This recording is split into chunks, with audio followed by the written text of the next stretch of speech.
Eric and I have known each other and been good friends for over 30 years. Actually going on 40. It's Eric Moss. Countless breakfasts at Rose Cafe and Broadway Deli, juries, phone calls, a near constant conversation which defines our friendship, our colleagueship, and our continued connection. In preparing my thoughts this evening, it occurred to me that we tend to categorize people. Tiger Woods is a body with a brain. Ditto, Uma Thurman. But with Eric, his brain is the first thing you encounter. The body is there, but more a delivery system, a container. No offense to your body, Eric. The real difference between architects isn't within the formal output, but by their understanding of the differences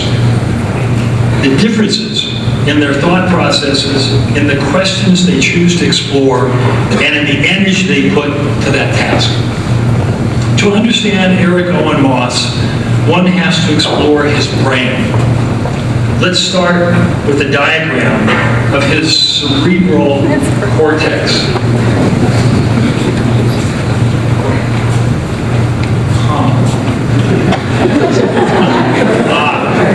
We have to open it up a bit. To work with his brain, of course, is no easy task. And then, there we go.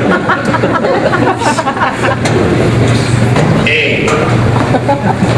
The frontal lobe expresses language, assigns meaning to words, allows for the establishment of dialogue, absolutely key. This function is essential to understanding the conceptual and intellectual context that forms the grounding of his research. Eric is a person of words, precise and considered.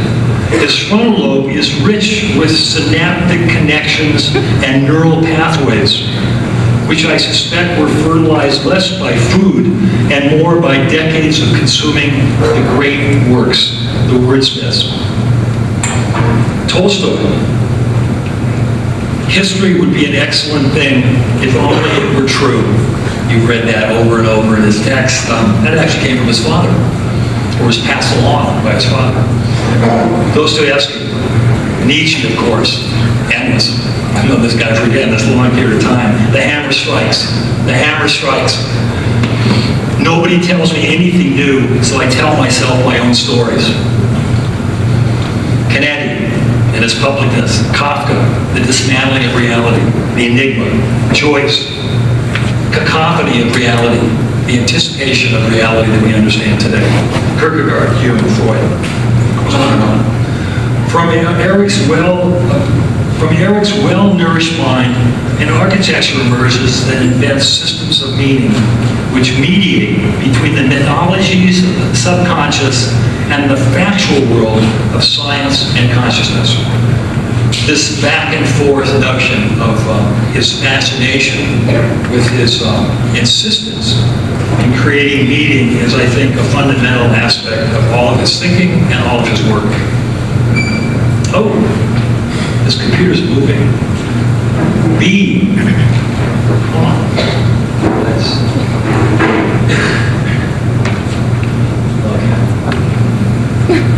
The parietal lobe integrates a multiplicity of senses that allow for the undertaking of a single concept, especially for the ability to form an awareness of spatial relationships, both of the physical world and of the imagination. So now added to this soup is another richly developed neural territory that helps explain where this ability comes from. Nietzsche, again, speaks about this area when he says that form is the medium, the vehicle through which life becomes manifest and articulate. Right in here, and now we're in the occipital lobe. The occipital lobe locates objects in the visual environment, sometimes with clarity, other times with visual illusions, even hallucinations. Abstract connections between objects happen here. It may be via this lobe that Eric developed the astute facility of an independently observant, free-thinking person. One who lives to evaluate without preconceptions, with minimal preconceptions, let's say, the possibility of his environment and himself within it. He criticizes and creates. He doesn't simply reproduce inherited patterns of thought and action, but locates himself as a creative, but locates himself as a, patterns of thought, as a part of the action and the formation of the creative center of life processes. The result is expansive and open, demanding inquisitiveness, and finally resulting in the reshaping of ideas and the reshaping of behavior. Finally, the last of the four I will talk about. Boy, this computer does not want to work today. D, the location of the temporal. The temporal lobe categorizes objects, or in Eric's case, decategorizes objects. Apparent non sequiturs are created which demand that we rethink the nature of how we order our world. Remarkably in this case, this part of his brain refuses to age. It maintains a certain mischievousness. You can see it in his smile. The one he cracks is he about to take something apart, an idea, a thing, you or me. We observe that he is preoccupied with the imperfect in the Thomas Mann sense, as a lens to all that is human, personal, and natural, that which defines that is lovable in the human being. This is you, Moss, with your inquisitive brain, your fantastic imperfections, your megawattish intensity, and your drive. Architecture is not what you do. Architecture is who you are and your essence of your being. Eric, my pleasure.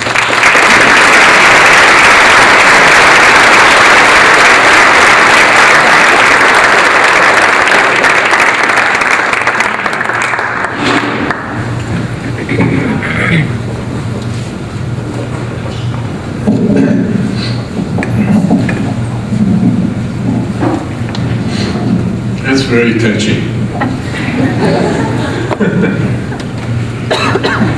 Is that what's in there? Thanks very much, Tom. Articulate, sensitive, and friendly, congenial. Appreciate it very much. Pleasure to be here. Thank all of you for coming this evening. I'd like to talk a little bit about what the discourse of architecture has been over at least the last 100 years, and where it has led us in terms of rules, systems, affiliations, allegiances, associations, obligations. So if you do this, you'll get that. And we teach it, and we learn it, we receive it, we pass it along, we incorporate it in ourselves, and we say this is what it is, and this is what architecture is, and so on. I think my aspiration, maybe, I don't know if it's chasing imperfection, or maybe imperfection chases me. But I think my aspiration has always been a little bit different. I'm not sure how I got this way. I used to be a sort of innocent guy, I think. And I think my intentions originally were nothing like what I've come to over a period of time. And I think what I finally came to understand is that the allegiances and the rule systems that we've heard and learned over the last 100 years didn't work. That I was much more comfortable in a world where I could say, I know less than I know more. I never wanted to be a master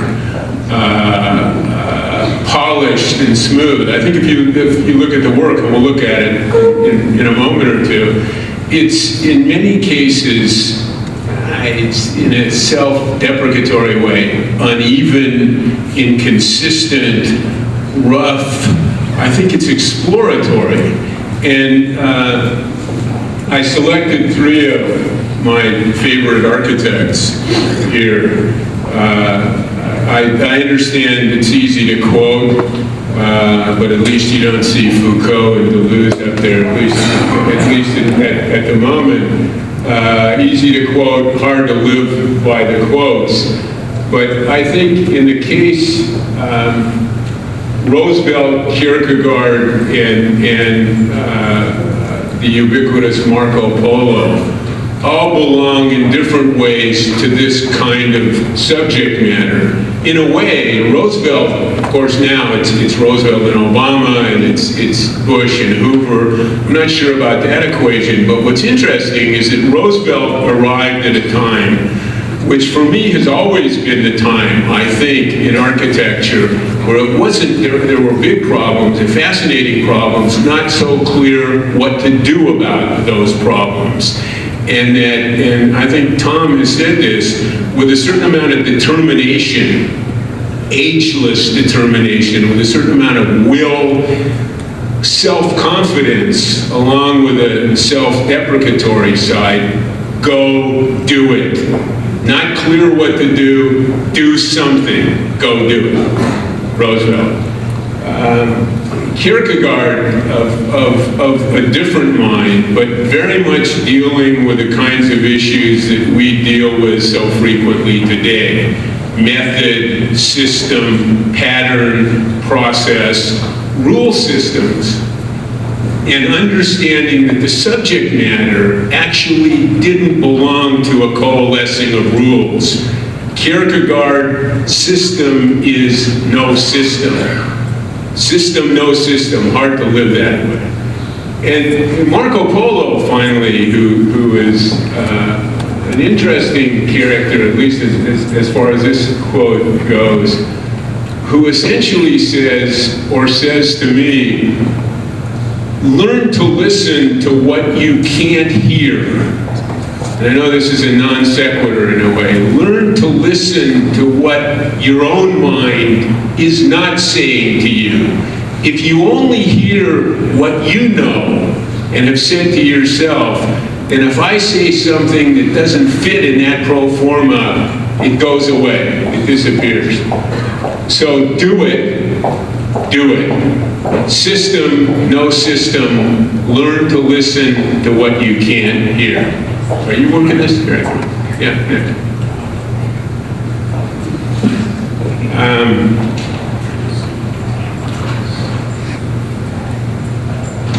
A favorite quote, by the way, I have to say Kierkegaard once admonished everyone not to quote him, so I think I've already defiled his memory.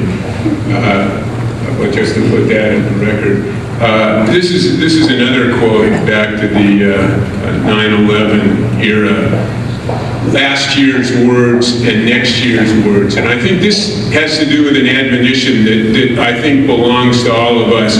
Last year's words mean, in a sense, a model, a rule system, a pro forma which is established.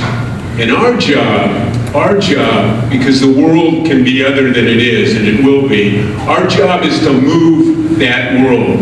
But what's there now is established. It's intransigent. So last year's words don't get out of the way. They don't move. So our job is to move that, to push it, to shove it aside, and that's not so easy.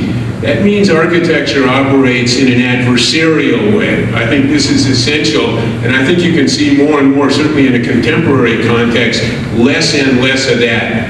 Architecture has only pals, it has only friends, it has only supporters, and I think in many ways the adversarial context for architecture has been lost. Real quickly, I wanted to give you our model, our conceptual model, which belongs to Henry Moore. There's a series of sculptures here called the Helmet that were produced about 60 years ago. They're not a helmet in the sense that, I know who would be a good candidate, Achilles, Darth Vader, somebody who puts something on their head which is congruent with the head, meaning nose, eyes, ears, and one fits over the other. So where your eyes are, there's a hole, and so on and so on. But Henry Moore's helmet was quite different. So Henry Moore's helmet is about an incongruity or discrepancy. And this is in a way a model of no model, but I think it has to do, if there's a durable or a consistent pattern in the work, it has to do with utilizing this. And all of that discourse arrived in a book we did with Gianfranco Monticelli, I don't know, maybe 10 years ago, called Gnostic Architect, which uses the helmet as a model. And essentially, the helmet has an outside, which deals with an extroverted world. It has an outside, it has an inside of an outside. Then it has this zone in between, which we call the glue, which interrelates in some form or another. These two forms, which are utterly different, although one to some extent protects the other. So there's an outside, there's an inside of an outside, there's a glue, there's the outside of the inside and the inside of the inside. So the interrelationship, theoretically, of outside of the outside, inside of the outside, glue, outside of the inside, inside of the inside, that's the pro forma. That's the model of no model. Next.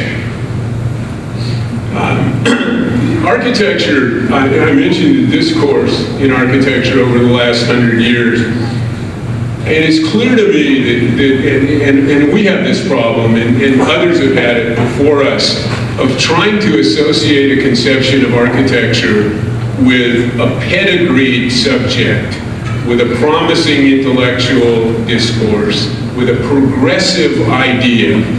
And if architecture can associate itself with that progressive idea, with that antecedent, it gleans from that, it becomes a progressive force. And I think this is disingenuous. Architecture should know better, but it doesn't. So Juan Gris in 1900, in 1926, Le Corbusier in Algiers.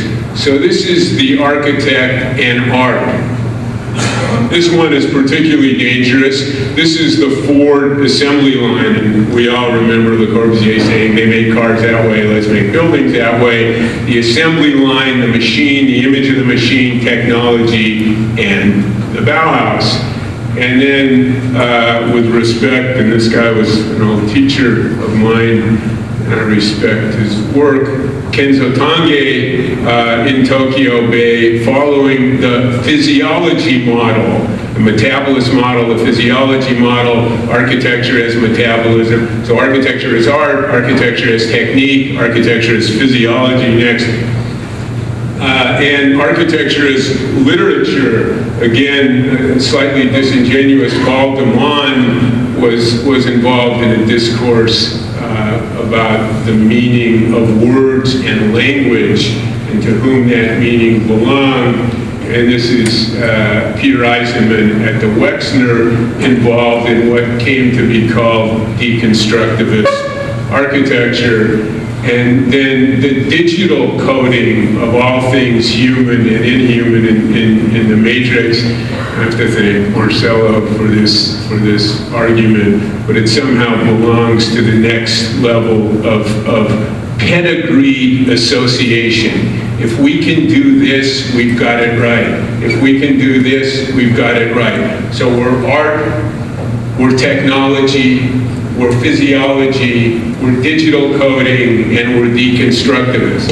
None of those, all part of an intellectual discourse, and none of those belong to or originated with a discourse in architecture. And finally, the Manhattan Project and I think this is Oppenheimer, Robert Oppenheimer in the middle, and the need, the undying need for architecture and the discourse in architecture to associate with progressive technology and technique, whether it's nano or whether it's bio, or in this case, many years, the discourse of splitting the atom, and of course, with this pointing to Hiroshima and Nagasaki. And I think it's important to distinguish the art of science from the public policy or applicability of science, which is a very different matter, and I think architecture is famous for confusing the two. Next.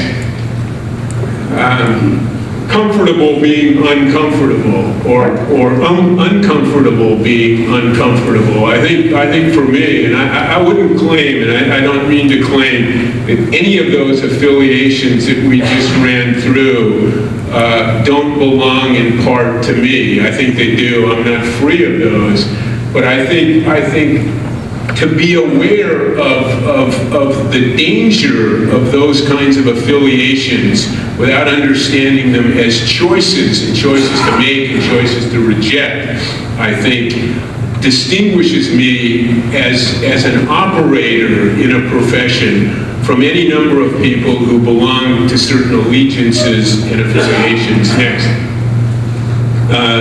Just a couple more illustrations of this rule system discourse. This is a very famous editorial. It was written in the early 50s, came out of a Hearst magazine called House Beautiful, talking about the threat of modern architecture to the American way of life. And here is that threat now on the cover of Dwell magazine, which is the American way of life. So here, architecture as an adversary in the editorial, and here, architecture with nothing but friends. If you're on the cover of Dwell magazine, you got some problems. Here, Mondrian. So everybody sat in somebody's art history class and heard right angle, black, white, red, blue, yellow. And then, this is, I think, Broadway boogie woogie. But for our purposes, it's this juxtaposition, like this juxtaposition. What's really so?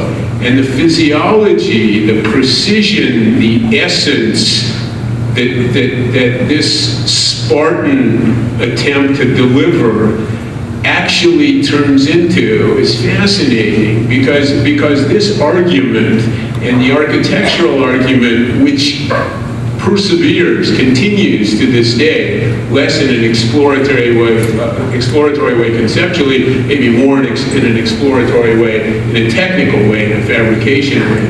But it really is this. So in time, this is this. But there's nothing in this pro forma that accounts for this. It's out of the discussion. So if you sign up for this, a lot of you do, this is what's coming. You got to acknowledge it. Rodin, you all know, but the thinker, this is Honda. So Rodin, the thinker, and Honda, the promoter.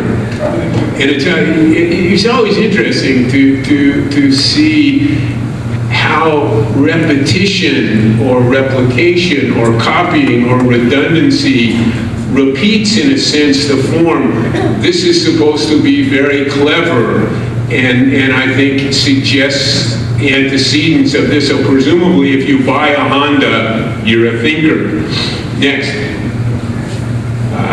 This one is always fascinated me, and I think in our work, it's in one form or another very much belongs to the language.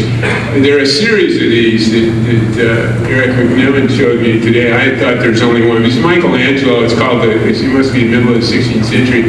It's called The Wounded Slave. And I don't know that anybody knows whether he quit whether he had enough, or whether the game was to leave, in a way, an unsteady state. An unsteady state. So the subject is time, or the subject is transitory. The subject is not the conclusion. So it's moving between this pro forma and this. So the figure of the slave and the source of the figure never really resolve. Next. One more. This belongs to the Lyon Ballet, and you've certainly heard the slogan. If it's a slogan, what you see is what you get. What you see is what you get. So I think somehow what you see is what you don't see, or what you get is what you don't see, or what you see is what you understand. But seeing and understanding are not necessarily synonymous. What's interesting about these characters is this is kind of the Michelin Man job. In other words, this is a wonderful, physically dexterous, probably 25-year-old dancer from Lyon, who larded up with this costume, so that when she appears on the stage, the sense is she can't do it, she can't move it, she can't produce it. And of course, then she starts to dance, and the message is utterly different.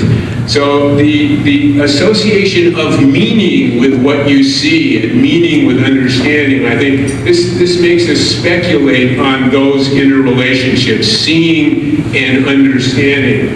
And then I think the last one in this sequence is across the street from Hagia Sophia, under the street. This is the I hate history image slide, which I think applies to me. Hate it and can't get rid of it. And there's a Greek temple, and the Romans take apart the Greek temple, and they go under the street in Istanbul or Constantinople, and they build a cistern, and they take the capital of several, actually, the capital of the column, which is the Medusa, and they turn the Medusa, it was the capital, take the capital Medusa, they turn it upside down, they're killing it. One is the operation in the cistern is engineering, it drains water. So they take the capital, the other one was more esoteric, the other one was a religious building. So they defoliate the religious building, they invert its meaning, they stick it up, they turn it upside down, they stick it halfway underwater, but they still can't kill it. The antecedent, the Medusa, the Greeks, somehow are still part of that language. Next. This is a project, probably goes back, I don't know, maybe 15 years, maybe a little bit less. And I think and what I'm going to show you includes a lot of the foibles. So I'm not saying I'm not subject to these problems, but the foibles that belong to various affiliations and associations that I've just made an attempt to take apart. And it is illustrative in some ways of how we work, and I think how we think or begin to understand. I mean, this thing was made with a lemon rind. Just picked up a lemon rind. We, I think, have made an effort, and a consistent effort, not to establish a way of drawing and model building and redrawing and mocking up and all of that. So it remains, as I said, in some ways cumbersome, in some ways awkward, and almost inevitably unfinished. And the assumption is that those are positive qualities, that they're important qualities. And you can see the movement now to a mechanism. How do you build this thing? How do you actually make this thing? So whatever this is, I mean, the curvilinear language now becomes transformed with a block, actually next. An 8 by 8 by 8 block, there are actually 1,000 blocks, all the same, all different. And in a sense, it's what can you do with a block that makes it an unblock. So it's a block, it's put together with rebar, and so on and so on. We made what Nike used to call the counterform here. So it's a curved shape made out of ribs running in both directions. Next. And the steel pieces that then no rules in a way. In other words, came the lemon, came the blocks, came the windows, and now the block learned from the curve, but altered the curve, and now the steel learns from the block and has to conform to that, and then ditto the glass, which has to fold into that context in order to be operationally intelligible. Next.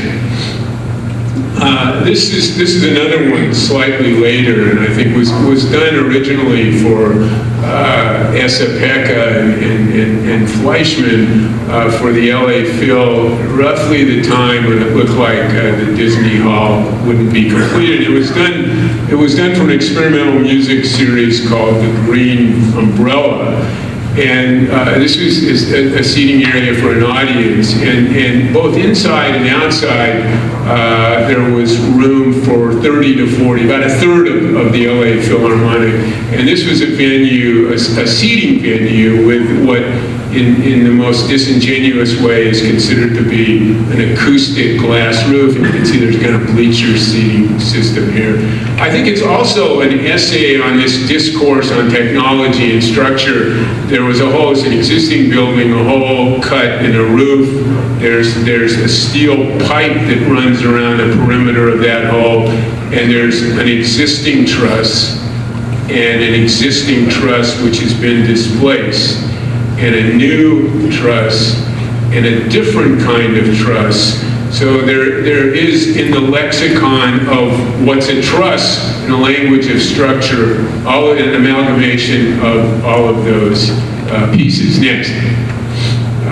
So this was a variety of venues, flexible venues, a series of study models, and at the next level there was the zone where the performers, the musicians, didn't sit. Next.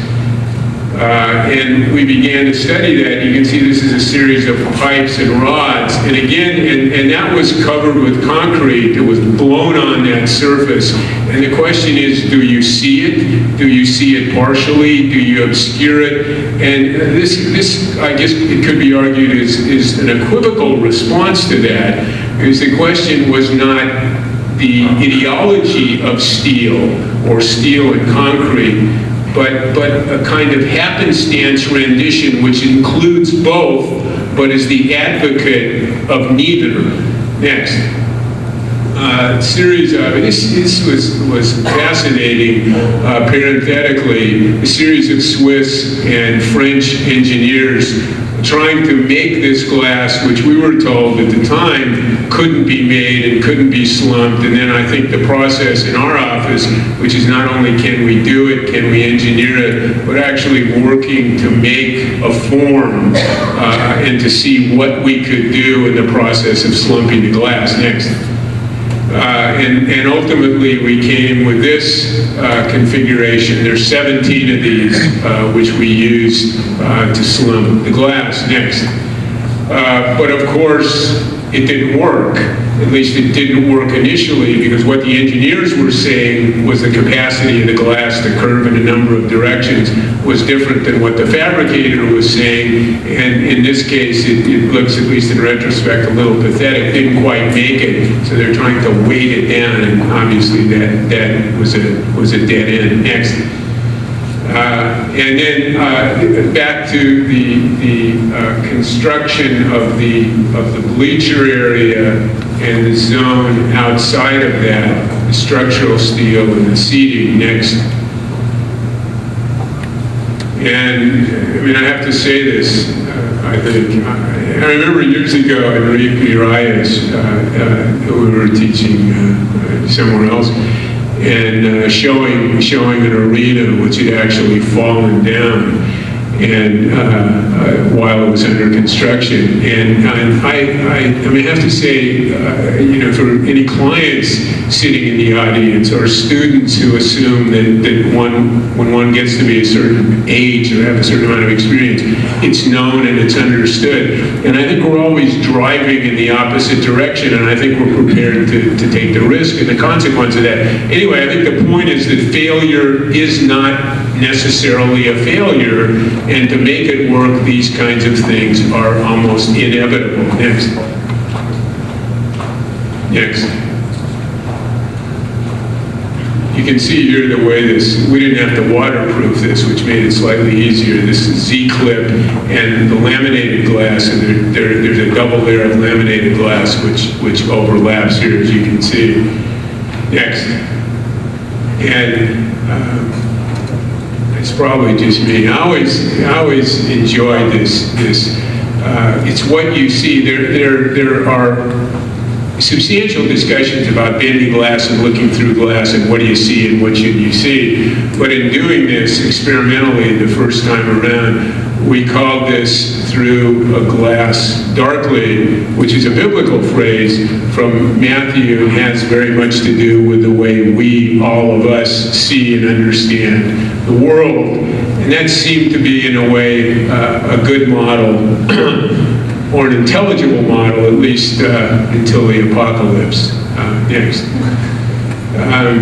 This was a huge and invigorating and in some ways equally debilitating adventure for us. And I think particularly Dolan Daggett, who works with me, and I and other people in the office spent about 3 years on what has been called, or what Peter called, Russia's window on the West, which is St. Petersburg. And this is the Dnieper River. I don't know how many of you are familiar with Russia and the Russian winter. The closest I had ever gotten was the Charles River, which doesn't freeze. And the world, the conceptual world in Russia, it's not so much it's cold and put this hat on and these gloves on, and it's the sensibility, it's the spirit of the place. In terms of that weather, it's built into you, and you understand the world in terms of that extreme cold. So anyway, this is the Dnieper River and the city of St. Petersburg, the Russian window on the west, and the project was the new Kierkegaard Ballet, new Mariinsky. It's a wonderful piece by Arthur LeBeau that Peter Zellner sent to me the other day. On Valery Gergiev, who is the maestro of the Mariinsky and was in some ways the client, and the performers at the Kirov and the Mariinsky are spectacular, unprecedented. If they didn't have weather like this, they could dance on any street corner. They don't need this kind of facility. They're that good and that imaginative. But when you move into the area of, as Nakazawa once said, Moss, you have to win the politics, not the design. It's a very complicated and I think fascinating history, at least it was for us in terms of what it means to work in a country like that. Next. So this is the iceberg and a kind of essence of what it means to be there. This was the original scheme. Next. And this is a sidebar in a way. It was a very tight site. I don't want to use too much the circumstances as an excuse or as an exegesis, but the module discussion back to Eames, back to Marcel Lodes, back to John Prouvé, and all of you who find endearing love of modularity, whatever exactly that is. So we followed that with what were called the pillows, which conceptually dealt with support, weather, access, sight lines, structure, all of that. And as you slid those pieces around, as we worked with the client, you manipulated the content, the operational content of those pieces. And when you got done manipulating the operational content, you wound up with this amalgamation of pillows. Next.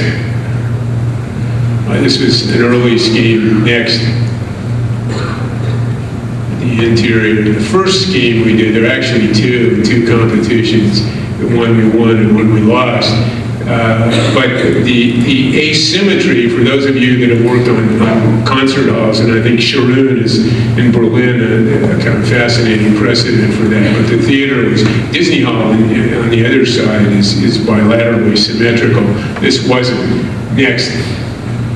And then working with clay to develop the pillows or the modules next.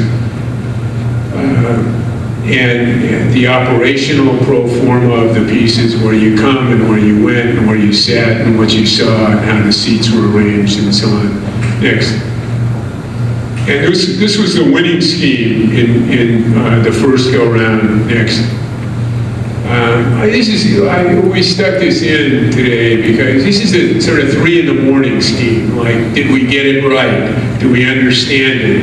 Which, in a very fundamental way, reversed what we had been doing and looked well into the scheme and well into the development of the project in a very different kind of conceptual idea. This is actually, I think I didn't mention, this is the original Miriansky, to which this would be connected on a bridge. Next.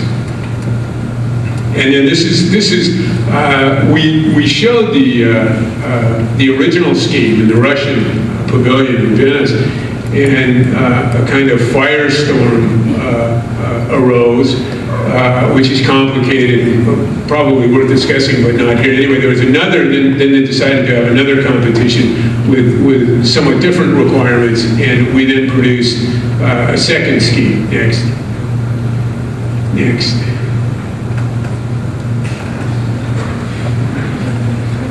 This is actually, it's a little cartoonish, and it shouldn't be understood in that way.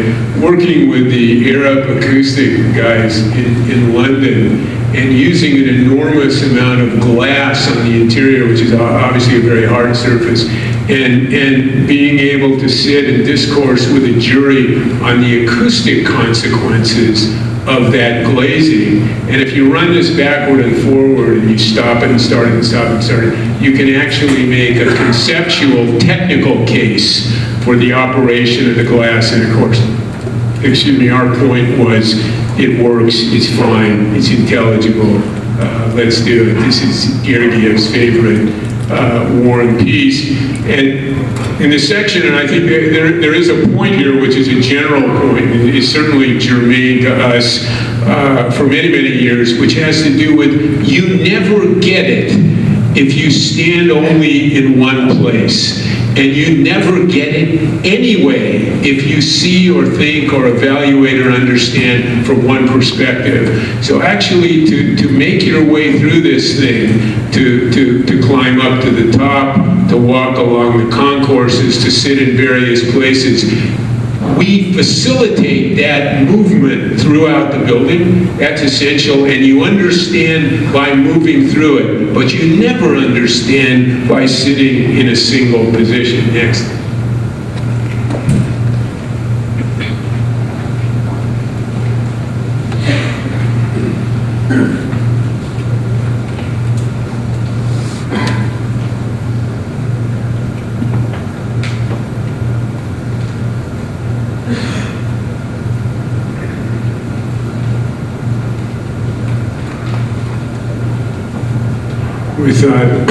We thought we'd charm our way to victory, almost, which I'm told doesn't count. Next one. Next. So this takes us back to, I think, 01, 02, 03 in Queens, and is, I think, an important point in this is a World's Fair site, I should say. 1939 World's Fair in New York, Robert Moses. 1963 World's Fair in New York. And what's a World's Fair? and utopia. And I think if I consider myself, and I think I do, either innocent or naive or idealistic, or at least if some of those qualities belong to a discourse on what is a world's fair. And utopia, somebody told me this recently, I can't confirm it, that utopia means a very particular, special place, and it also means no place. So portents of some difficulty.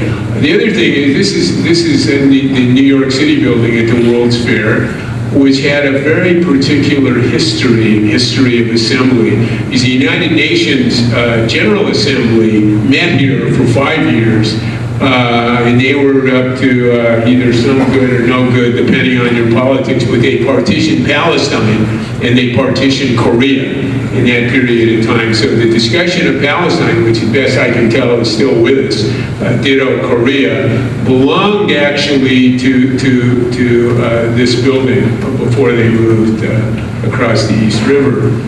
So this is the New York City building in the World's Fair, and a competition which we won originally,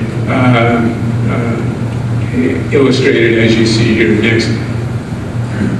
And this is Queens and Shea and the Grand Central Parkway, which belongs to Robert Moses, a park and a zoo, and then the project site. And because I put this in because there is from time to time discussion here and in other areas, academic, about associations in concept over time. And this is, as you know, the Carpenter Center, Le Corbusier. I'm trying to remember real quick what it connects. It connects, I think, Prescott. It's just outside the yard. It connects Prescott Street and Quincy Street on this ramp, which brings people who have nothing to do nominally with the activities, the exhibits and the classrooms and so on in the building, and brings them through either as a shortcut or just to see what's going on. And then the Stotz Gallery in Stuttgart, from the top of the hill, this is Jim Sterling a little bit later, and one goes from housing at the top of the hill and walks through the museum in a public way without breaching the security of the building, and then down to the bus stop or whatever it is down there. Not so sure that worked, but we made the same argument here that you come across the Grand Central Parkway, you come out of the zoo, and you meander through the museum. And again, as a public policy idea, this was an attempt to bring a constituency or an audience to bear in a building that perhaps otherwise they would have nothing to do with. Next. And sequence of operations on the existing building. Next. And then this I think is an evolving discussion, but it has to do with cutting the ground, which is certainly an old and a primitive discussion, but obligates the site, obviously, I think in a primitive way, and I think more and more we've done that. The interior, which I think as we looked at history from the I hate history vantage point, but associating lectures and exhibitions and so on with the original activity in the building, the UN General Assembly, and then lurking outside. Next, you can see that US, this is the scheme that won the competition. Next. And then the ubiquitous, which you obviously can see all of this from the Grand Central Parkway, the world is steel. The world is steel. The U.S. steel ball. So the world is steel and steel is progress. Wait a minute, maybe it's not. Or maybe this is transitory. So in our minds, at least, two very different visions of the meaning of utopia, if it exists, and the future. Next. Next. This was another project, National Library from Mexico City, next to a train station. This was another invited competition. We didn't win. We came second. So this is the site, and a series. This is of interest in terms of my original exegesis, pillory, system, and logic, and predictability, because this actually A, B, C, D, E, F, 1, 2, 3, 4, 5, 6, in order to present this, and this is the first stage of the competition, as originally the street of the books, and then a series of connections, and then an acoustic mound buffering the trains, and then a series of program blocks, and then a series of courts, and then roll up the building, as you see here, in order to make an event which both the new library and the train station shared. And there's also a discussion, and an essential discussion, about, and this you know and would be familiar to you, I think it was less clear then, about what is a library and what is a book, and how that understanding would come to bear on the conceptual design of the library. It's interesting, so my wife Emily gave us her advisor at Stanford, who had done a very interesting thing, who had built the most technically sophisticated library in America. And it looks like an H.H. Richardson building. Everything is soft and soggy and stone, and the language of the building is a traditionalist language. But robots are turning pages and copying things and so on and so on.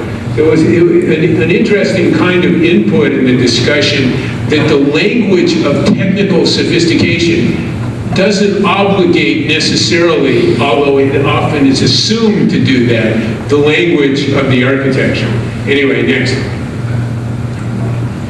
Early study, and then the final project, which is a plaza and an information center here, and then a series of courtyards and the train station. Next.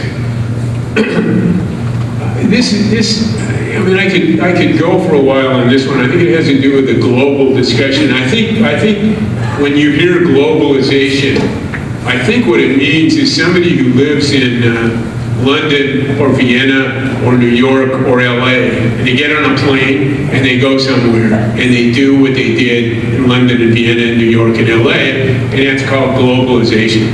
And to cartoon it a bit, and what we were interested in, you're going to have to tell me whether we got there or not, but what we were interested in is to some extent to understand what the pre-Columbian meaning in the Yucatan, Teotihuacan, things like that, and what that language, and it's not so much the form language, but in a more profound way, what that culture had to give us. And this was part of the discourse, part of the discussion, which had to do with very simple associations in the form language of space and the use of those spaces and the making of the courtyards in an effort to associate this with those earlier meanings and to say, look, if we do this building in Mexico City, this is a building in Mexico City. If it shows up in Shenzhen or it shows up in London, it doesn't look like this. So there was that, I think, aspiration again to try to associate what belonged in an indigenous way to something which belongs in an internationalist way. Next.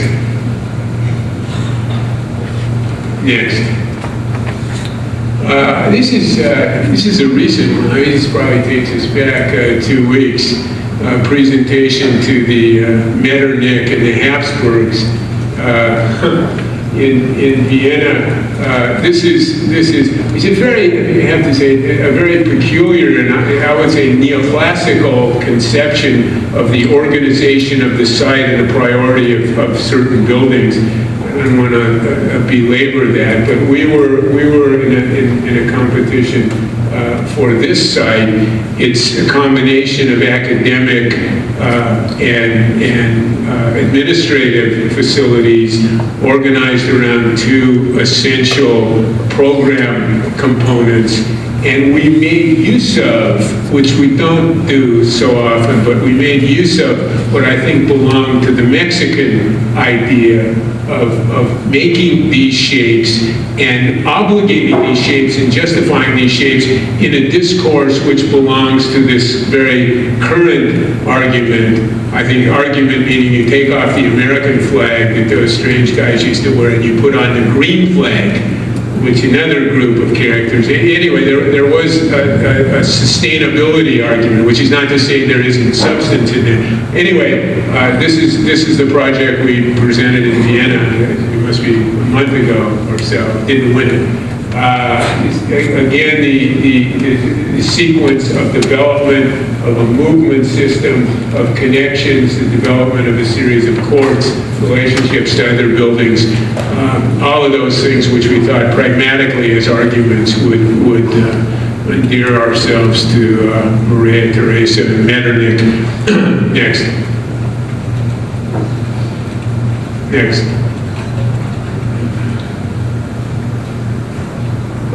Next. In the two courts, one was the summer, which was bridge, but otherwise open to the weather, and one belonged to the winter. And I guess I never forget the question from I think the dean of the school, who said, "But what should I do with the summer court in the winter?" And I said, take off your coat and go in. Next. Next. This was a competition, goes back about 4 years, the Smithsonian Institute in Washington, D.C., and we were invited to make something they called Democracy's Room. And essentially what that meant, because they claimed there was no room for democracy in Washington, D.C., they certainly were correct about that. And essentially the objective was to cover this space and to make it into the by now you've heard this beaten to death, the flexible space. The space that can be any number of things. Next. And again, the maybe art makes it so argument. You heard the inverse a few minutes ago, but this belongs to Seurat, and a technical mechanism is interesting because a lot of his paintings, subject matter-wise, are extremely conservative, sociologically conservative, which is interesting in terms of the prospects for architecture, but in a technical way, extremely radical, and considered to be so at that time. And as you know, it's the points which are quizzical and unique in terms of making a surface. And so as the roof, actually, we then proposed, and these turned out to be a series of compression members of glass, diameter being something like a meter. So these were enormous pieces. Glass used, I think, as it had never been used structurally, and the roof structure itself came to be a volume. I guess I should say we won this thing, although Betsky, who ran it, claimed it was a tie. Anyway, we won. Next. Again, this is the history. I can't stand it, but it's there, and to be honorable, you have to acknowledge that this is Giuseppe Tarani and the Dam, and then a very traditionalist acknowledgement of the process of making and blowing glass. Next. And essentially, what we did was a steel tube and cable in a series of these 1 meter in diameter glass components which worked in compression. And then the form language of that, or the positioning of those pieces, had to do with two obligatory arrangements of program. So this is a seating area, the long way in the space, and a seating performance area, the short way in the space. And if you map the acoustics, this belongs to this, this belongs to this, you map the acoustics, and that gives you a conceptual configuration of pieces that go up and down. And that essentially was the organizational argument for the shape of the roof. Next. I think we made this for the Biennale. This wasn't part of the presentation.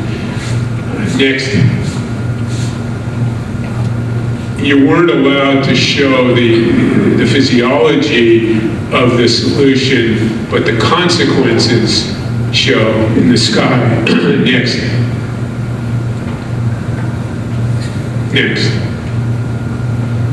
This interests me too, and I think certainly many of you, and for sure Thom.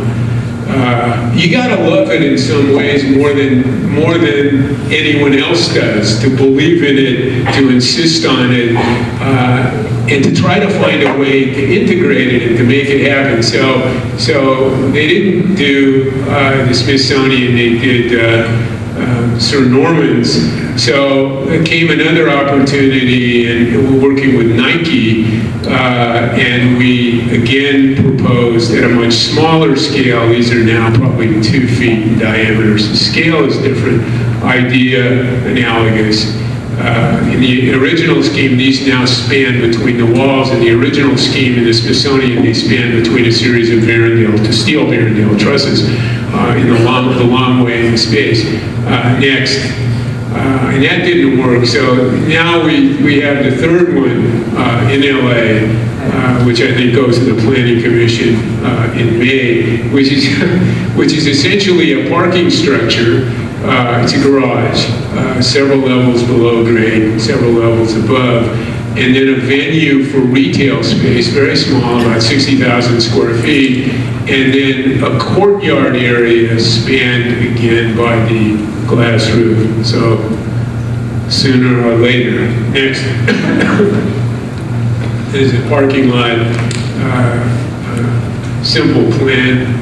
Well, I think they're all simple plans, actually. I don't think we work much in plan, except when we get finished working in section. This is the courtyard space in the street and the retail and the parking. A portion of the roof is covered, which has to do with areas below where there are pedestrians. You can see some of the details, the steel tube and the glass and fastenings to the glass. I think this is run now over a period of years, and all the technology has, of course, changed. So what was difficult initially now becomes more and more plausible. And I assume pretty soon somebody's going to be coming to the office selling us glass tubes. Next. Next. So we look forward to doing this one. Next. This was a competition, invited competition, relatively recently in Guangzhou. This is the Pearl River, a site for an opera house, which is run by Zaha Hadid, and a site for a new museum, which we were involved in. And as a policy, as a discussion of policy, what we wanted to do, and many of you who are working in China understand this sort of mercantile race, buildings by the dozen so quickly that the meaning of any individual building seems to be of very little consequence, racing down to the Pearl River. And so the proposal we made was the wait a minute proposal, and introduced this cultural venue, which was an obstacle to the continuation of the city down to the river, with the opera house, and this, which we called the Long March, the cultural Long March, which is adversarial and is the introvert to Honda's extrovert here. So the introvert as opposed to the extrovert, the museum here and the opera house here. Next. And this is one, as a lady, interesting, very unusual woman by the name of Mickey Friedman, who used to run the Walker Art Center, moved to New York, and ran a competition near the World Trade Center when there was a World Trade Center at Vesey Street. Some of you may know the area. This was a submittal for that, the Vesey Street turnaround, and using this barrier technique, which 15 years later shows up in the proposal in Guangzhou. Next. So this was the adversarial site built up, and these 4 volumes that belong to the operation of the museum and the opera house. Next. And essentially the way we did this was to sequester galleries or operations of the museum that couldn't handle natural light and those on the perimeter which could. And then that zone, that piece then is subdivided, so the yellow here is an operational or a support zone which facilitates what happens within the space and facilitates on the other side what happens in the glazed space. So 4 of those components, and then down the long march into this center, and as you go further and further from Honda and closer to Rodin, if you excuse the Western affiliations, which are not new to China, as far as I can tell. Next. Next. Then the march to the entrance, and the mound, which essentially blocks the expansion of the city. Next. And Juan Gris, maybe, unintentionally or unknowingly. Next. Next. Next. Which doesn't really, I think, fit so well, although I'm not sure all of these pieces fit so well. But it's an area of interest, I think here at SCI-Arc and in the city and around the world. This is a newspaper I picked up, I don't know, whenever I was there, the Wall Street Journal in Seoul.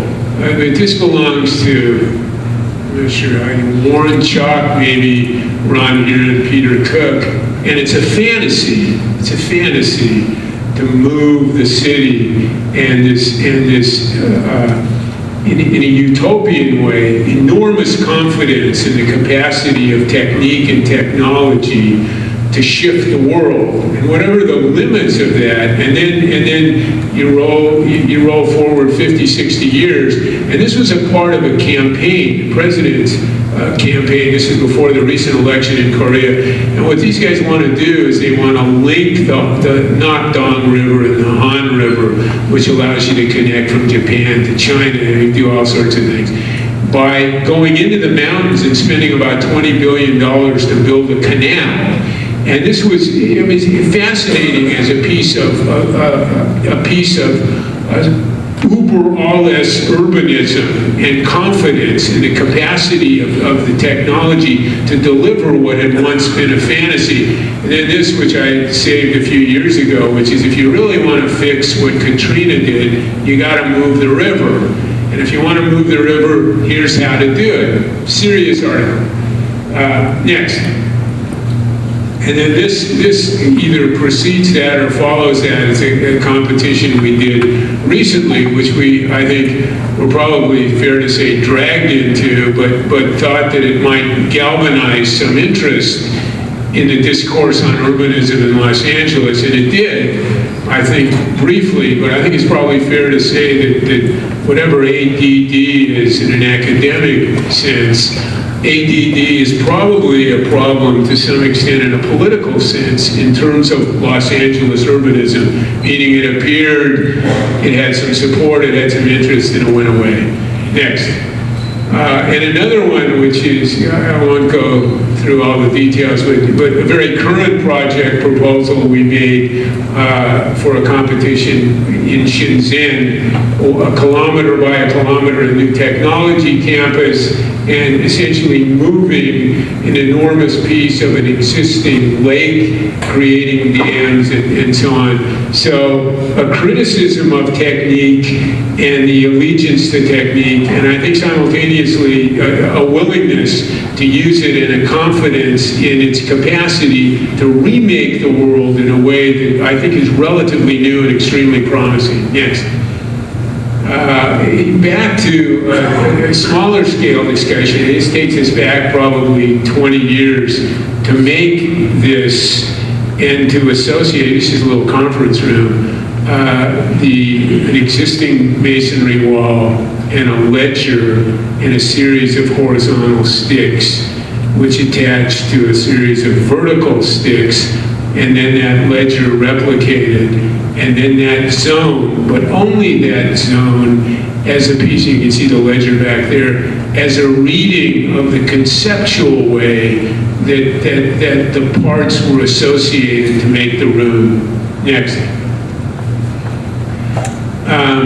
I was looking at this just before I came in, and it reminded me of the Himmelblau argument that which is not disingenuous. I don't think that one sketch fits all.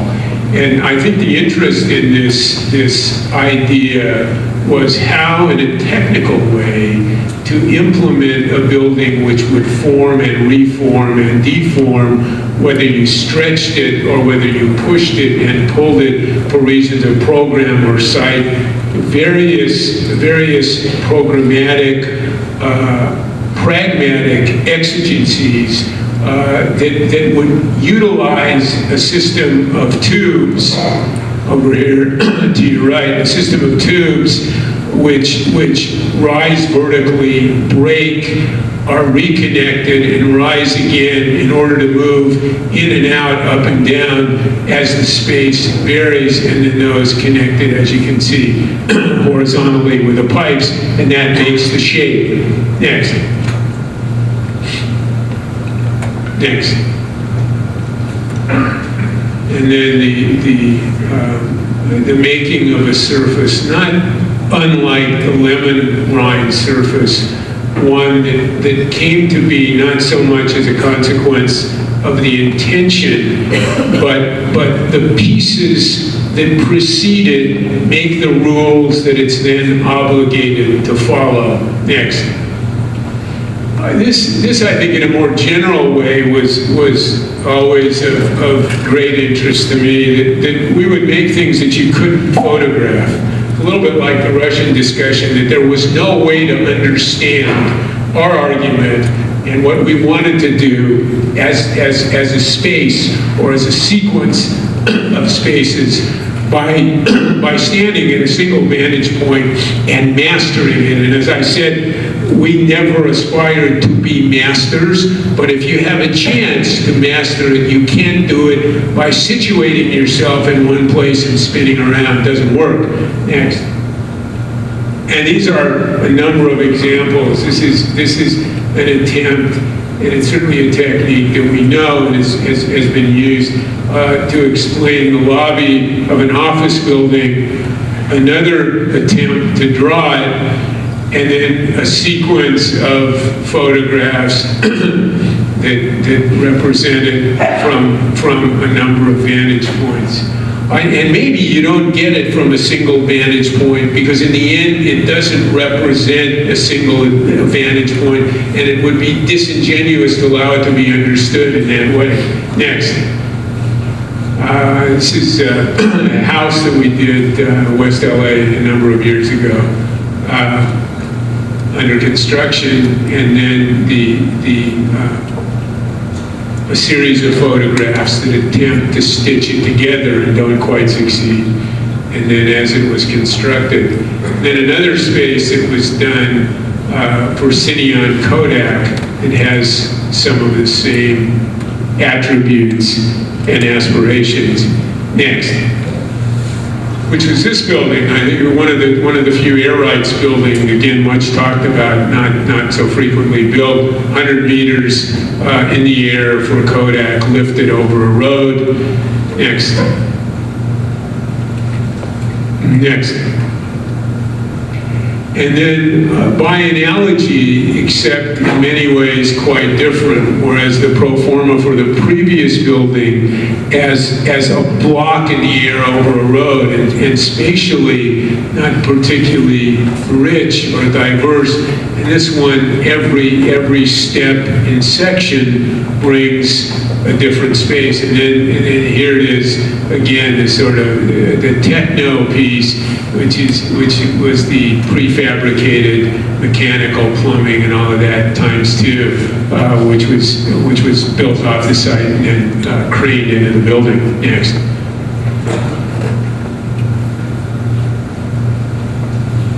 Next. And then that the movement through the section, and as you move, it comes to be different and different and different.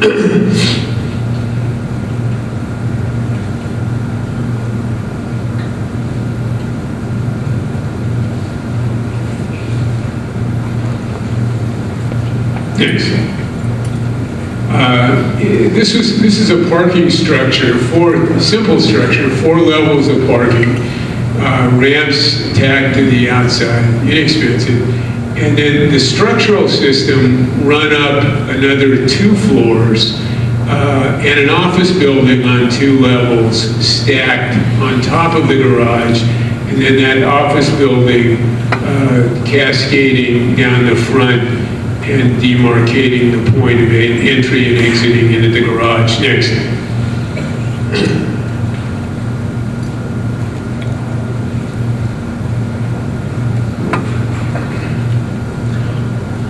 I think this is the play by the rules animation. These were the program blocks, libraries and conference centers, private offices, and so on. The ground level, which is the top deck of the garage, is open. Above that, a series of mezzanines, cuts for the parking, cuts for the roof.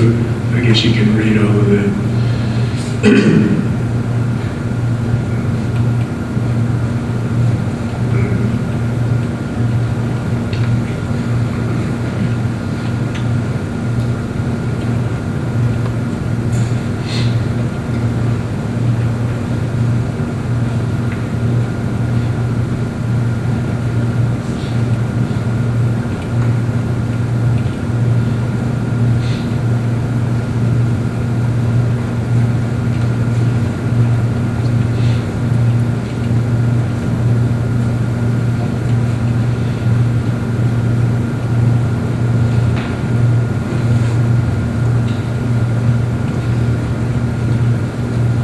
Mezzanine level.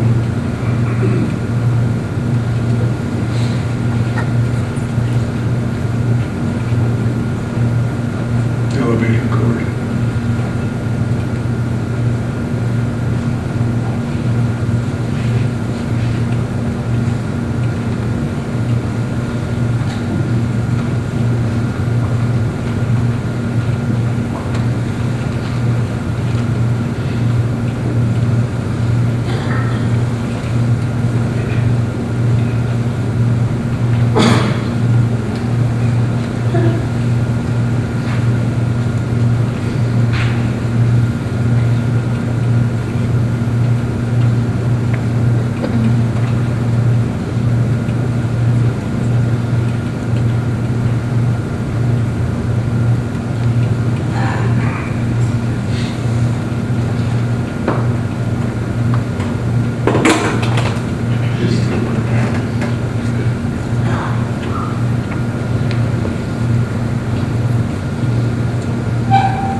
Let me move through these now a little bit more quickly. In principle, this is an invited competition a year or so ago in the well-known international capital of Kazakhstan called Almaty. Not almighty, but Almaty. And the site is a critical site in the city. It's a city of 2 million people, and I think surprisingly cosmopolitan in terms of what one might expect. This is called Republic Square, which is the main gathering space in the city. And I think captive audience, when they tell you to gather, I think you need to gather. Nonetheless, this is the site for a number of uses: housing, hotel, office, entertainment, and so on. So in the conventional lexicon of Americana, a mixed-use project. This is the view. So very close to all of this is this, which is to the north, a spectacular mountain range, and views to that. This is this next. And conceptually, it's an area fraught with peril, including earthquakes. We actually work with Guy Nordenson on this. Some of you know Guy. And made the first element in the project what we thought would be responsive to a seismic discussion, and that the building, in quite a literal sense, as a conceptual spring, would operate elastically. So we began to look at that, and secondly, to tie that into the public space so that the overflow from that space, this is an area of extremes in temperature, meaning hot as hell, and then in the winter extremely cold, so that overflow into this space from Republic Square, or alternatively, Republic Square doesn't work, too hot, too cold, move into this area, which was not part of the programmatic brief in the program, which was essentially this. And then we began to integrate these elements with issues of light and the association of structural pieces. This, by the way, is not an identity, but maybe an analog, which we had done a few years earlier. It's an exhibit we made at LACMA, and this a study. We wind up doing these studies, I think, with models and drawings for, I think, no particular project reason, but just in terms of trying to understand possibilities in the way of shape and form and content. So we had looked at that previously, the LACMA piece next. And then we began to develop this idea. It was a complex discussion structurally, because Guy looked at it and he said, something like, when the earthquake comes, the building is going to wind up in China, which is actually not that far away, but because it turns out that this was way too elastic. So we dampened the thing, the mechanism, and you can see it start to evolve now, that the increments of the ring move. They were adjusted structurally. Some of them were flattened or crushed and became tubes. And then the net dampened the reaction of the spring, dampened it down so that it would remain in its proper site. And then we began to model the consequences of those. These are the pieces that belong to the intersection of the block and this public space, lobby space, and became assembly venues, clubs, meeting areas, and so on, projecting into the public space next. We actually had another, as the land starts to grow this way, a series of housing, the condominium housing elements, which were part of the program, but were actually set here to stabilize the project laterally. So we finally got it to be intelligible as far as Guy would come in. We would agree in this direction, but less so in this direction. So these pieces actually stabilize the the spring in a seismic way, perpendicular to the spring. Next. A series of, these are then those pieces that hang into the space. Next. The section. Next. There we are again. Next. Next. And then the relationship to, you can see how this has evolved in a technical sense, these pieces in various ways have been flattened. So there's the pipe section, which becomes the tube section, and so on, and then the public area. So as an operational principle, I think there's enormous optimism in this discussion about the capacity to utilize what is technically initially implausible and to make it plausible without turning it into a religion or a redundancy or a belief system. And I think we did that with the structure here next. This is a small project in Los Angeles that we did for a company called the Tennis Channel, which operates in there now. We built the sound studio. There's an original building here which belongs to the 1940s bowstring truss roof. Sound studio, which is this block built around the mid-90s. And then an office element, 3 work areas on the top, and then phase 2. So what we're going to look at is this piece, phase 1, and this is a sound studio here, simple block. Next. Next. Next. And the game changes, actually, and I think this is an important change because now, as is much repeated, every beam is different, every stick is different. We make the drawing, our drawing is the shop drawing, we ship it to somebody in Vancouver who makes all the pieces, sends it back, puts it together, and they all fit, almost. Next. Insulation, next. And then, I'm not sure, I don't think anybody has ever done this, actually. These are topography lines. We blew this is a fiberglass building.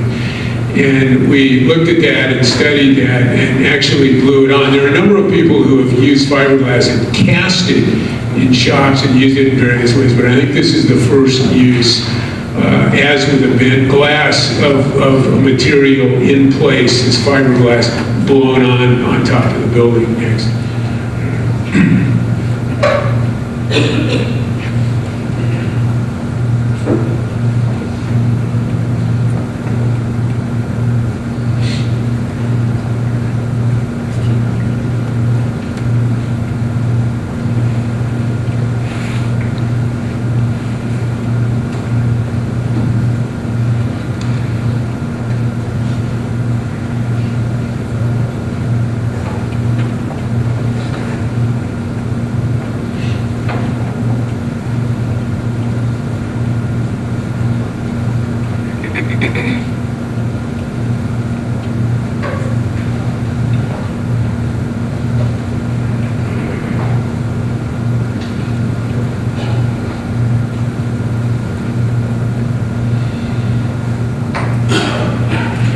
Easy. This is the one of a number of drawings which details the various glue laminated beams, and then the sticks which span between those. Next.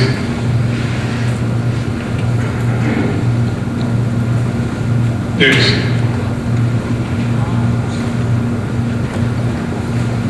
Below, looking up.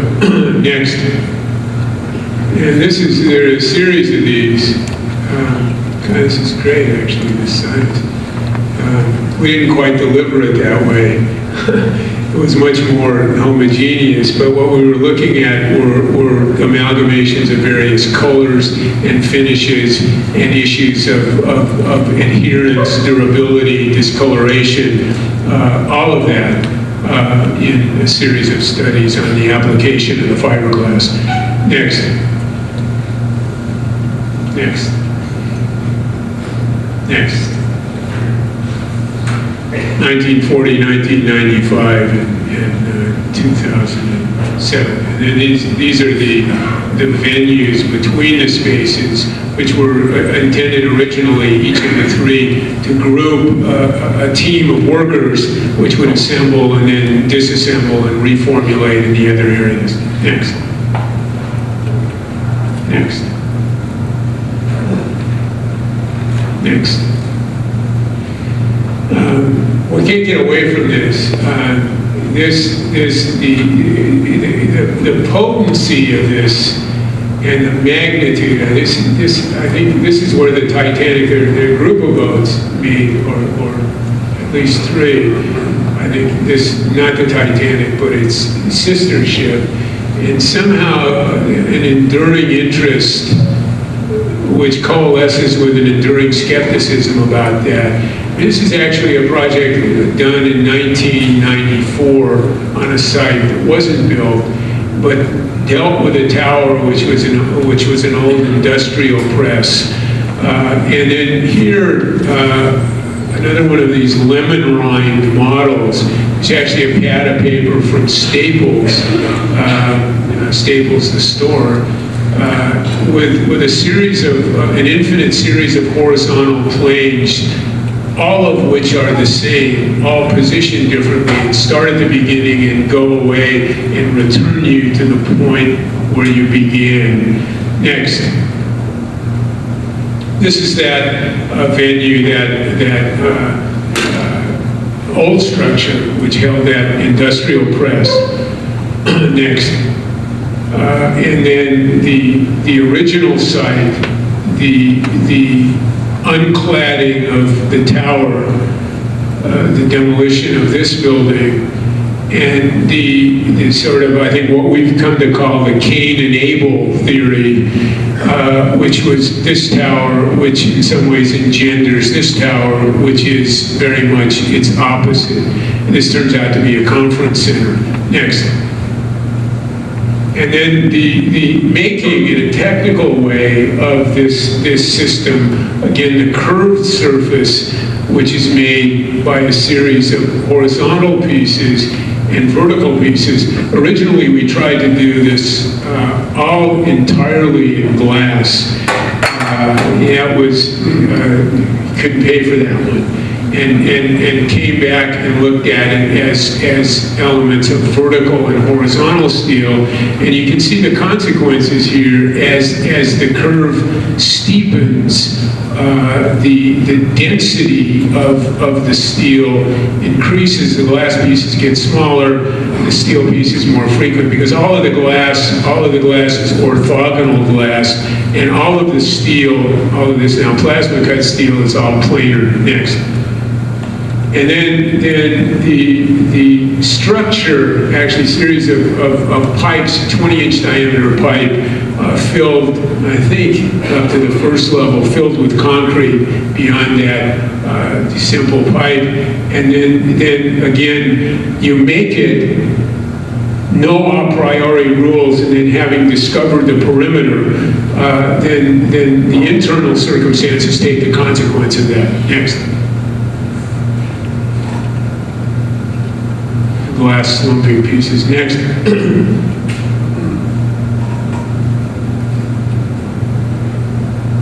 Next. Mezzanine, second floor, all conference floor, ground floor, mezzanine floor, second floor, and then this is all open, the roof deck. Next.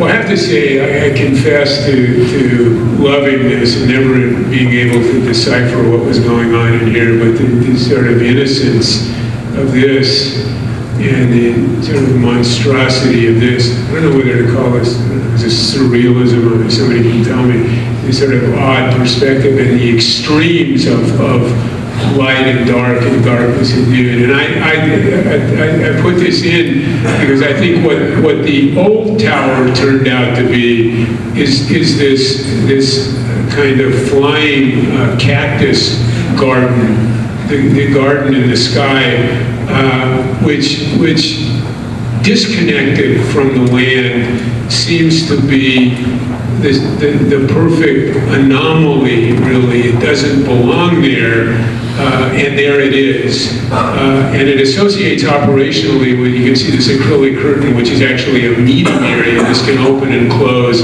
and people can come out of the existing building and use this as a gathering and a meeting and eating area, and so on and so on. Next. And then we're starting to strip the tower. You can see the making of the acrylic curtain, and a series of aluminum pots, which are actually trusses. So there's a steel T that runs like this, and then the bottom cord of the truss is a cable. So it looks like it's learned a bit from the Smithsonian, and then the compressive member of the truss is the pot, which is slotted. So each of the pots is different. The cable runs through and compresses the plant holder against the top cord, which is a steel T. Next. Next. There's another odd one. Not altogether clear how this wound up in here, but it always fascinated me in terms of the discussion of the history of cities and the remaking of cities. So this is what the British did to Dresden. And in some ways, particularly in terms of maybe Dresden less so than Berlin, but how one rebuilds a city or makes a city which has an essential history and the difficulties with that history. Next. I just wanted to show a couple of, this is some work we're doing now. Began to get larger scale work, this in Los Angeles. And most of the assignments we've had in Los Angeles in this context and some others are something like, Moss, please make it go away. Make it go away. Because I think although architecture in this city has either been strongly supported or was able to survive because it was ignored, larger scale projects and neighborhood councils, I think, now make it more and more difficult to operate on a larger scale. And here, for instance, this is a project just west of the 405 in a gully near the Howard Hughes Parkway, which is essentially a series of courtyards under a roof. You can see a piece of the roof here, a road running through a series of courtyards, which essentially extends the land in a way which gives that parkland back to these people, because the apprehension is, of course, that these people will raise hell and make it impossible for anything to be built so they have a park. This is a project that's gone through a number of stages of development over the past couple of years. We just presented it for a design review last week at Sunset. This is Doheny and this is Sunset. In a relatively complex series of regulations and deregulations and heights and setbacks and all kinds of stuff. But this has become a hotel with about 150 rooms. There's housing for about 20 units, about 40,000 square feet of retail, and about 400 cars. So it is the quintessential Sunset Strip mixed-use assignment. This is another project which is not far away, which is a medical office building that we're working on the Sunset Strip. Next. These are two of the images where the hotel, the study of the hotel is now from up Doheny, and this is the corner of Sunset and Doheny. Next. I think there are a couple more. This, I think, begins as the wounded slave and probably winds up as the slave only. The beginnings of what's called the Art Tower, a series of studies of a relatively tall, totemic kind of building, which doesn't necessarily enclose space, but makes it. Next. A series of studies a little bit later on that have to do with torsional elements, live loading and dead loading and lateral loading with enormous cantilevers. Next.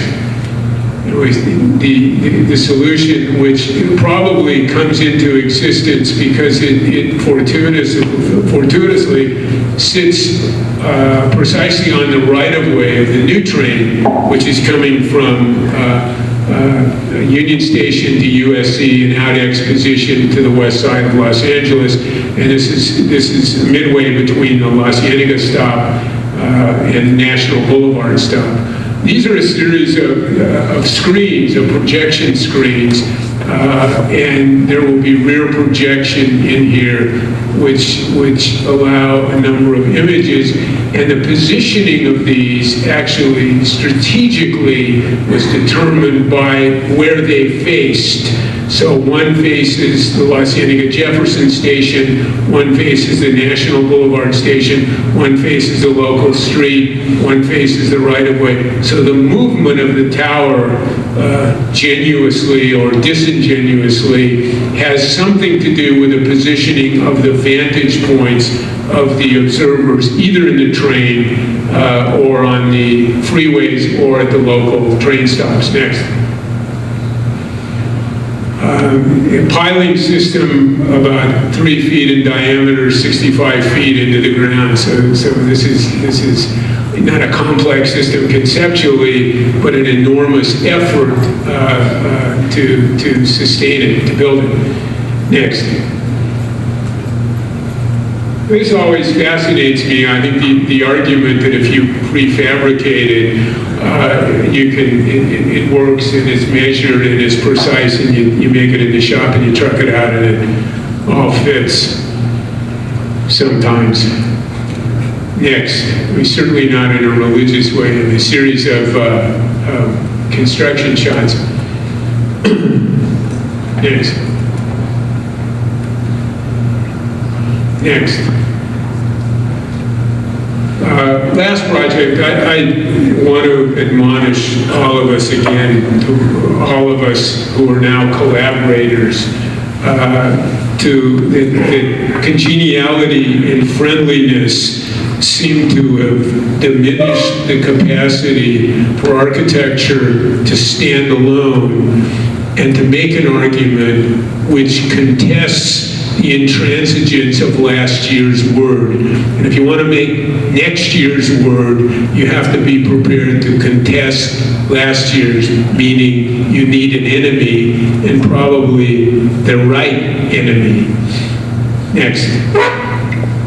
Hippodamus of Miletus, the quintessential grid plan is a Greek military town.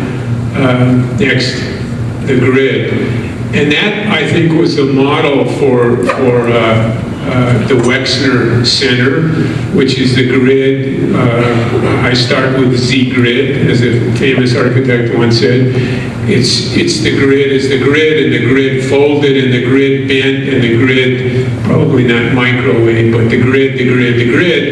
And we did, about 10 years ago, an exhibition there and began to introduce a language which we thought was antithetical to the grid and had carried different meanings and different associations and different possibilities. Next.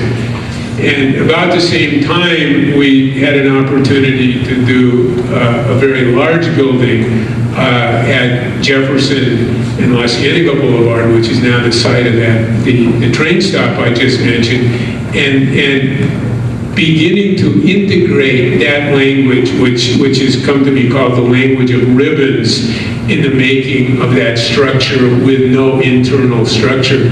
So from the Wexner as an opposition to a tower type. Next. And this is the original building, which had, this is the intersection of National Boulevard and the Los Angeles River. This is Jefferson running here. The original site plan and the current site plan. The train running by, they're now building the intersection which accommodates the entrance to the tower.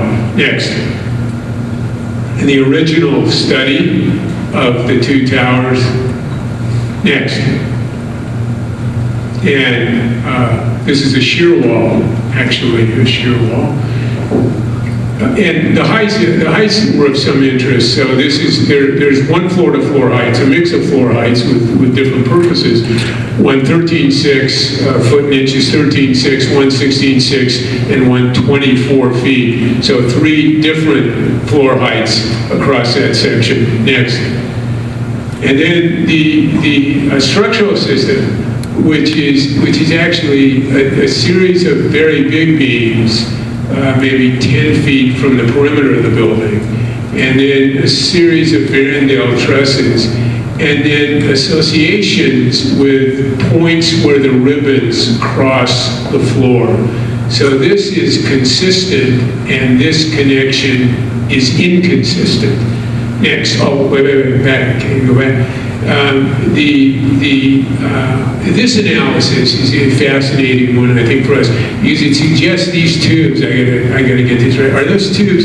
Are those? They're 5 by 1, 5 feet by 1 feet, 5 foot with 1 foot steel tubes. So that's what this is, and they're filled with concrete. So steel and concrete, but as the ribbons, which all behave somewhat differently, so nowhere is anything purely a beam in the conventional lexicon, nor is it conventionally a column. And as you analyze the stresses in each, what it suggests potentially is that, of course, we would make everyone quite literally differently. So that's a prospect. This was after the first structural study, which was just completed. So it's conceivable that either in a selective way or in a more predictable way, that this differentiation, which is intuitively obvious, would be exploited in the conceptual development of the building. It hasn't been done yet. Next.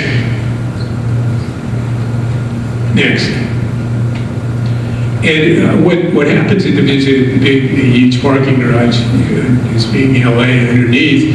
And what happens here are a series of what are actually hyperbolic walls that connect the ribbons as they come down each elevation. So you're actually associating those 2 points over that width, which makes those hyperbolic planes. So this is a cut above in the lobby level before the bulk of the building begins. Next. Then there's a complex development of the west elevation, which is in the end pieces of glass which tip and pieces of glass which are vertical, and the brise-soleil system, and then the ribbons. Next. Couldn't resist this. I have to say, I think my favorite film I saw at the Chandler a few years ago.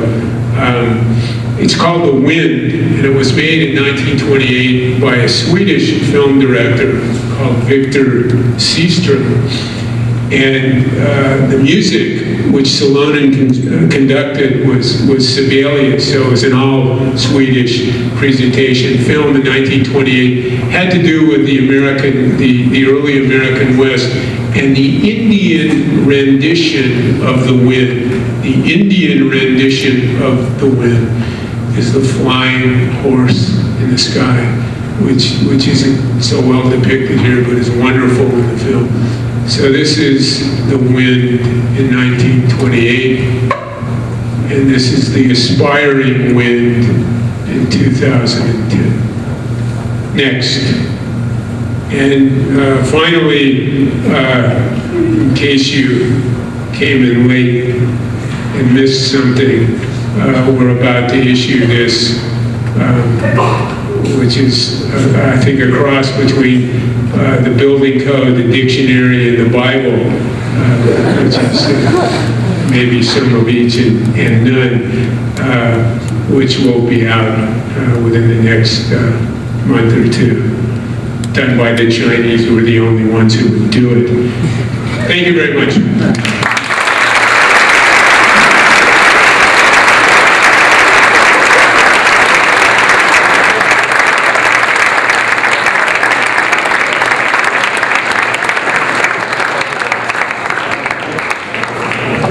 One other small point, I just wanted in particular to thank Dolan Dagan and Eric McNevin.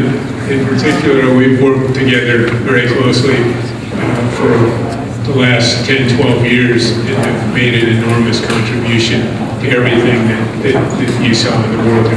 Thank you very much.